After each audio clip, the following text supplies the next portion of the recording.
Сүүлийн үед зарим барилгыг анхны зураг төслөөр нь барихгүй өөрчлөх явдал их боллоо. Ялангуяа нийтийн эзэмшлийн талбайн тогтчлолт, сургууль цэцэрлэг, эмнэлгийн барилгыг хасч дан орон суц барьж байна. Үүний нэг жишээ нь 10-аад жилийн өмнө баригдаж эхэлсэн Богдаар хороолол юм. Бид энэ сурвалжилгаа Богдаар хорооллын оршин суугчдын гомдол саналд тулгуурлан бэлтгэлээ. Богдаар хорооллын иргэд анх байраа захиалахад орчны тогтчлолт ногоон байгууламж сайтай ойрхон цэцэрлэг сургууль барина гэсэн зураг төсөлтөд танилцж итгэл дүүрэн захиалжээ. Гэвч зураг төслөөрөө баригдсангүй. Сургууль цэцэрлэгийн барилгатай цогц хороолол үгүй болов. 8 жил хүлээлээ. Мөн л хിവэрэ. Сургууль цэцэрлэгийн асуудал тагчиг. Оршин суугчид бухимдсаар бичиг цаас үлдэж саналуудлаа илэрхийлж нилээд хөөцөлдсөн ч үр дүн гарсангүй. Энэ асуудал ганцхан Богдаарын асуудал биш ээ. 5-6 мянган иргэний асуудал биш ээ. 35-36 мянган иргэний асуудал болоод явж байгаамаа. Баянгол дүүргийн 1, 2, 3 дугаар хорооны энэ иргэдийн одоо энэ ойр орчмын иргэдийн оршин суугчдын эрх ашигын хүндсэн асуудал болоо явж байгаа. Хэрвээ энд барилга барих юм бол бид нар бүгдөө эрхэн зөрчигдөнө. Хүүхдүүдээ сургууль цэцэрлэгт явуулах боломжгүй болно.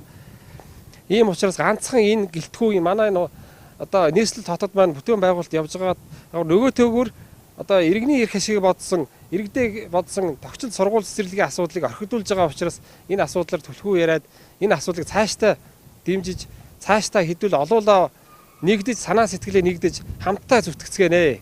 Гэхдээ анхны энэ Богдоор энэ хорооллыг анх байгуулагдах нь хамгийн анхны суугчдын нэг юм байна. Тэгээ бүрэн тогтчлолттой гэлтэй хичнээн сайхан зураг төсөл төлөвлөгөө үзүүлээд ёстой. Өөний хотын төвдөө ойрхон гэлтэй ийм сайхан газартай тогтчлолттой орчинтай газар гэл ингээл хамгийн эдэн чинь энэ баг нэг хорооллуудын анхных нь учраас айгүй үнэтэй. Одоо жирийн иргэд бидний хувьд бол айгүй үнэтэй байр энэ төр байсан шүү дээ. Гэхдээ тэгээд одоо эндээс энд амьдраад одоо ингээд 8 жил ингээд болоход одоо энэ орчныг хардаад өнөр минь одоо энэ хорооллыг баригдаад 2 жилийн дараа буюу 2008 онд манай энэ байр одоо ашиглалтанд ороод бид нэр орсон юм байгаа. Энэ ингээд ороход энэ орчныг ингээд харалт одоо бүгд 8 жил энэ нэг муухай хашаа өмхий жорзон энэ ингээд манай энэ тал бол ингээд ерөөсөө энэ яла батхнаар дүүлчдэг энэ аяг бол олон тасалгаатай жордон барьдсан тэгэл одоо хог новшин ингээд юу ягаад ингээд юм шиг байгаа.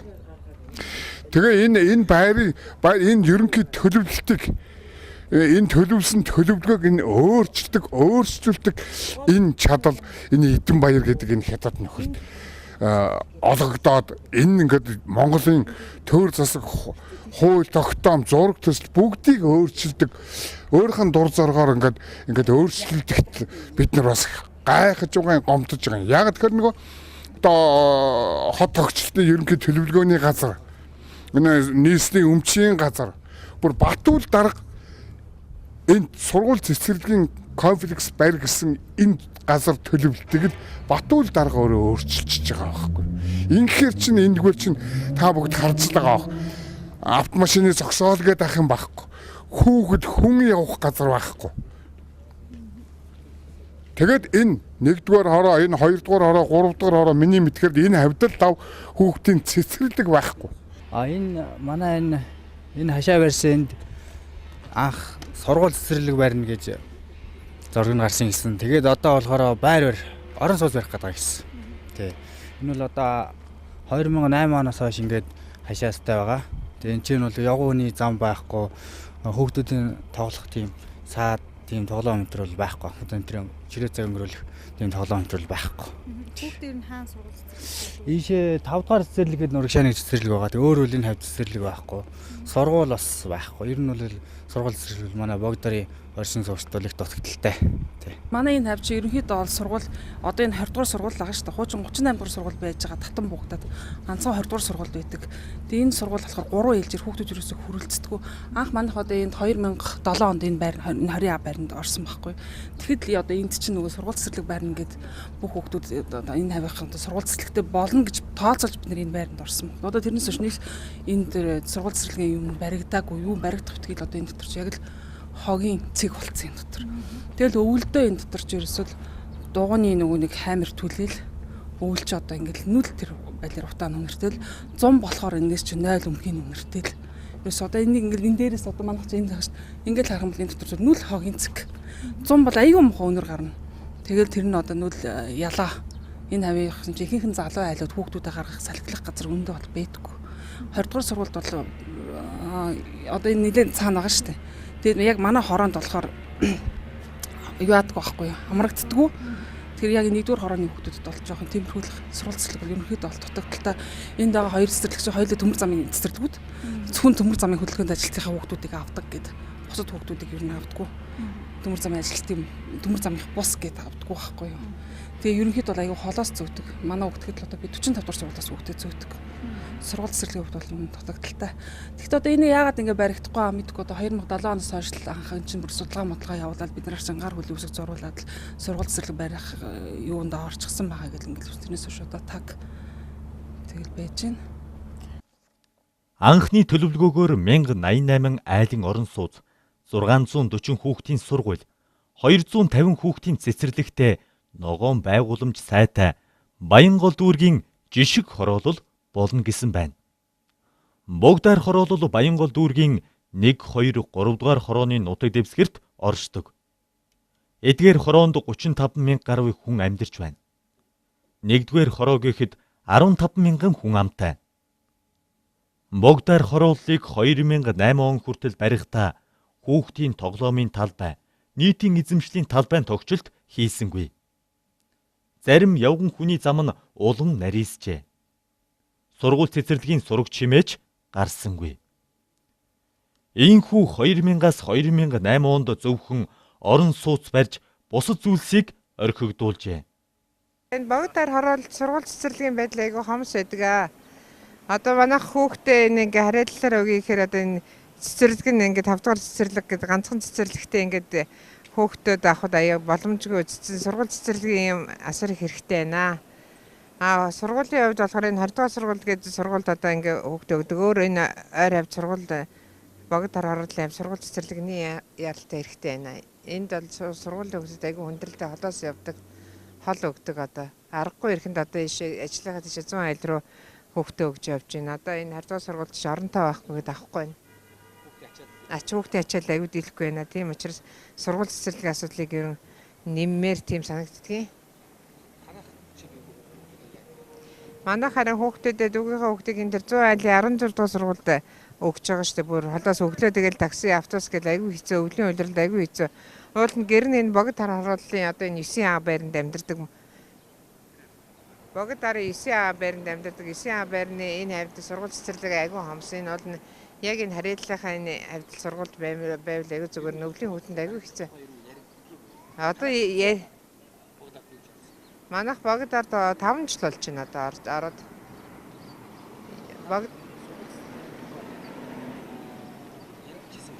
Урд нь бол энэ ч Богдаар хороолол барихад сургууль цэцэрлэг барина гэдэг энэ Батүр дарга марга яриад Богдаар хороолол баригдсад яригдчихлээсэн 4-5 жил юм. Одоо ёс нэрээ ямар ч сургууль цэцэрлэгийн сурагч байхаа болсон. Одоо тэгээ ямар сандаа сургууль цэцэрлэгээс маш шаардлагатай хэрэгтэй байна. Одоо нийт слотын хэмжээнд бас энэ асуудал маш их хүндрэлтэй байгаа учраас одоо сургууль цэцэрлэгийн асуудал, ногоон байгууламжийн тогтчлт өнөөдөр орчиндөө сайхан бол бидний амьдрал сайхан, орчин сайхан бол нийт слот мань сайхан хөгжинэ. Орчиндөө бид нар ийм одоо эрсэнг зөрчигдсөн аюултай орчинд бохир орчинд байгаа учраас өнөөдөр бидний эрх ашиг маш их зөрчигдөж байгаа маа. Тийм учраас одоо энэ сургууль цэцэрлэг ногоон байгууламжийн асуудлыг одоо төлхөө цаашлаад одоо нэн тэргүүнд энэ асуудлыг бүтээн байгуулалтыг явуулах хэрэгтэй.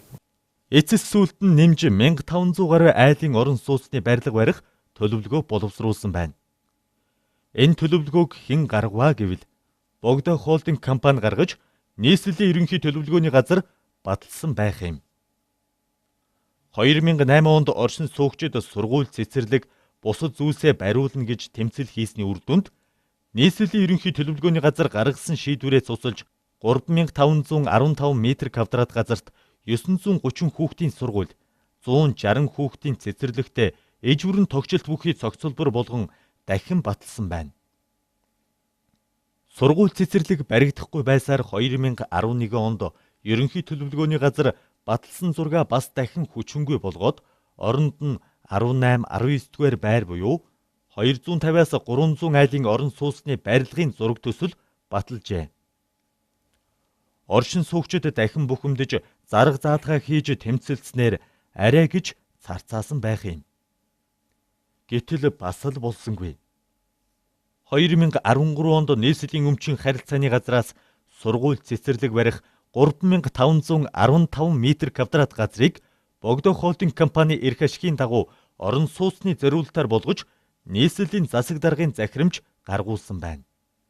Оршин суугчид мэргэжлийн хяналтын байгууллагад хандахад ийм хариу иржээ. Нийслэлийн засаг даргын нэр дээр хургуулсан Баянгол дүүргийн 1-р хорооны нутаг дэвсгэрт байрладаг Тэнгэрийн гэгээ сууц өмчлөгчдийн холбооны арга хэмжээ авах тухай хүсэлтийг судалж үзэхэд нийслэлийн засаг даргын 2011 оны 9-р сарын 19-ний өдрийн 678 тоот газар эзэмшүүлэх, ашиглуулах эрхийн талбайд зориулалт, байршил өөрчлөх тухай шийдвэрээр Богдо холдинг хувьцаат компанид Баянгол дүүргийн 1-р хорооны нутаг дэвсгэрт 15274 м2 талбайтай газарт орон сууцны цогцлбор барих эрхийг 2011 оны 10 дугаар сарын 3-ны өдөр Тэг-тэг 28 тэг дугаар бүхий газар ашиглах эрхийн гэрчлэгийг тус олгосон. Нийслэлийн газрын алба Богдо холдинг хувьцаат компани хооронд 2011 оны 9-р сарын 30-ны өдөр гадаадын иргэн гадаадын хөрөнгө оруулалттай аж ахуй нэгж байгууллагад газар ашиглуулах гэрээг байгуулсан байна. Хатанбаатар хувьцаат компанид боловсруулсан Богдо холдинг хувьцаат компани 18-19-р байрны ажлын зураг төслийг Улаанбаатар хотын ерөнхий архитектор бөгөөд нийслэлийн барилга хот байгуулалтын төлөвлөлтийн газар Хүрлбаатарт, онцгой байдлын ерөнхий газар Тогоонямд тус зөвшөөрсөн ба 2012 оны 9-р сарын 18-ны өдөр улсын экспертиз зураг төслийг хянаж 2012 оны 528 дугаар бүхий магадлалын ерөнхий дүгнэлт гаргасан байна. Гэтэл Богдо холдинг хувьцаат компани захиалгаар барьсан 24А, 20А байрны оршин суугч нараас хэсэгчилсэн ерөнхий төлөвлөгөөнд зөвшөөрөгдсөн зураг төсөл нь улсын экспертизээр хянагдаж баталгаажсан дээрх 18-19-р орон сууцны барилгыг бариулахгүй түүний оронд анх төлөвлөсөн сургууль цэцэрлэгийн барилгуудыг бариулах хүсэлт гаргаж маргаан үүсэт байгаа тул хэсэгчилсэн ерөнхий төлөвлөгөөг дахин хянан үзэж шийдвэрлэх нь зүйтэй байна. Тус газарт ирүүлсэн авилгатай тэмцэх газрын албан бичиг холбогдох баримт бичгийг судалж танилцахад Богдо холдинг хувьцаат компани Богдаар хорооллын анхны ерөнхий төлөвлөгөөнд сургууль цэцэрлэгийн цогцлбор төлөвлөсөн зураг төслийг хүчингүй болгож тус газарт 18-19 дугаар бүхий орон сууц төлөвлөн зураг төслийг батлуулж барилга барихыг завдсан тухай дурдсан байна. Богдо холдинг хувьцаат компани болон танай газраас ирүүлсэн зураг төсөл холбогдох баримт бичгийг судалж үзэхэд 2008 оны 12 дугаар сарын 18-ны өдрийн Баянгол дүүрэг 9908 дугаар Богдаар орон сууцны цогцлбор 930 хүүхдийн сургууль, 160 хүүхдийн цэцэрлэг, сургалт үйлдвэрлэлийн төв, өрхийн энэлэг үйлчилгээтэй орон сууцны барилгуудын архитектур төлөвлөлтийн даалгавар баталж Баянгол дүүргийн 1-р хороо орон сууцны 2-р хорооллын хэсэгчилсэн ерөнхий төлөвлөгөөг баталсан байна. Мөн 2010 онд ерөнхий төлөвлөгөөнд хэсэгчлэн өөрчлөлт оруулж ерөнхий төлөвлөгөө их загвар зургийг баталсан байна. Нийслэлийн засаг даргын 2013 оны 12 дугаар сарын 3-ны өдрийн А1050 дугаар захирамжаар Баянгол дүүргийн 1-р хорооны нутаг дэвсгэрт 3515 м2 газрыг орон сууцны зориулалтаар Богдо холдинг хувьцаат компанид олгосон байна. Танай газраас ирүүлсэн албан бичигт 2 иргэний газар чөлөөлөх асуудал бүрэн шийдвэрлэгдэх хүртэл Богдаар хорооллын шинжилэн батлуулах ерөнхий төлөвлөгөөг хойшлогдсоор байгаа талаар дурдсан байна. Иймд сургууль цэцэрлэгийн барилгуудыг Баянгол дүүргийн орон сууцны 2-р хорооллын анхны ерөнхий төлөвлөгөө болон хот байгуулалтын тухай, барилгын тухай хуулиуд болон холбогдох ноорм, дүрм журм, стандартын шаардлагын дагуу төлөвлөх нь зүйтэй байна.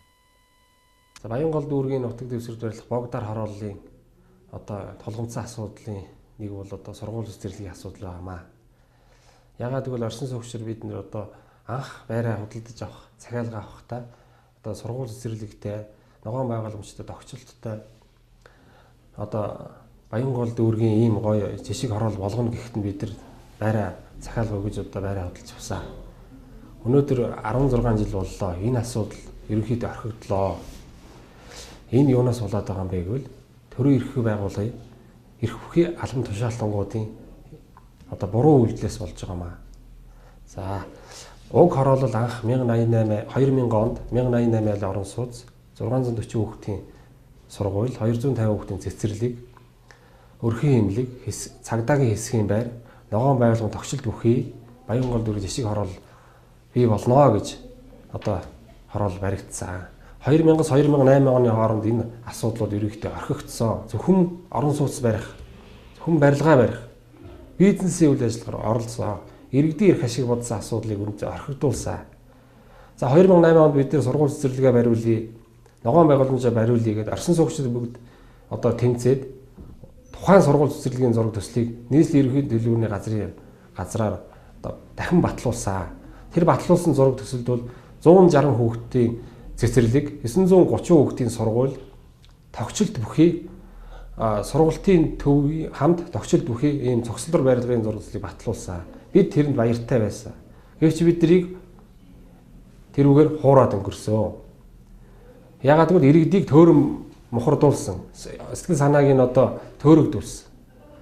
За ингээд 2011 онд нөгөө баталсан сургууль цэцэрлэгийнхаа энэ сайхан сургууль цэцэрлэгийн зураг төслийг 2011 онд нийслэлийн ерөнхий төлөвлөгөөний газраас эргүүлээд хүчингүй болгосон. Оронд нь 18-19 дугаар барилгын зураг төслийг баталсан. Энэ бол хууль бус асуудал. Энийг бид орчин суугчид бүгд одоо эсэргүүцээд энэ хууль бус барилгын зураг төслийг одоо хүчингүй болгуулсан. Мөн 2013 онд тухайн сургууль цэцэрлэгийн зориулалттай газрыг нь хүчингүй болгоод орон сууцны зориулалтаар захирамж гаргасан. Энийг бол бид эсэргүүцээд байгаа. Яагаад гэвэл барилга барихыг бид нар хүчингүй болгоод авах чинь дахиад газрыг одоо барилга барь гэж ингэж зөвшөөрөл өгөөд өгдөг чинь нөгөө 11 оны хууль бус үйл ажиллагааг дэмжиж байгаа маа. Энэнийг бол бид нар хүлээн зөвшөөрөхгүй. Бид нар одоо энэ асуудлаар нийслэлийн засаг даргад одоо удаа дараа шаардлага хөргүүлсэн. Энэ асуудлыг хүлээж авахгүй. Хүлээж авсан ч бид нарт хариу өгөхгүй. Ингээд одоо 2-3 сар боллоо. Эцсийн байдлаар бид нар орчин суугчид бид нар хохирж байна. Энэ асуудлыг одоо бид нийлээд хамтдаа тэмцээд сургууль цэцэрлэгээ бариулаад ногоон байгууламжид тогтчлтоо хийлгээд хэдвэл орчин суугчид бүгд амар тайван эрүүл аюулгүй орчинд амьдрах нөхцлөө бүрдүүлье. Оршин суугчид 2 сараас хойш нийслэлийн засаг даргад одоогоор 2 шаардлага хүргүүлсэн байна. Богдаар хорооллын захиалагч нь Богдо холдинг компани. Харин гүйцэтгэгч компаниуд нь нэг байр бариад дампуураад алга болдог гин. Энд нэг асуудал анхаарал татаад байгаа юм. Юу вэ гэвэл нийслэлийн ерөнхий төлөвлөгөөний газар өмчийн харилцааны газар гаргасан шийдвэрээ удаа дараа хүчингүй болгож Богдо холдинг компани эрх ашигт нийцүүлэн шийдвэрлээд байна вэ гэсэн асуудал. Үүгээс ч барахгүй янз бүрийн хардалт сэрдэлт дагуулсаар байна. Үүнийг холбогдох байгууллагууд анхааралдаа авч шалгаж нэгтлэн оршин суугчдын хохирол гомдлыг эцэслэн барагдуулах цаг болжээ.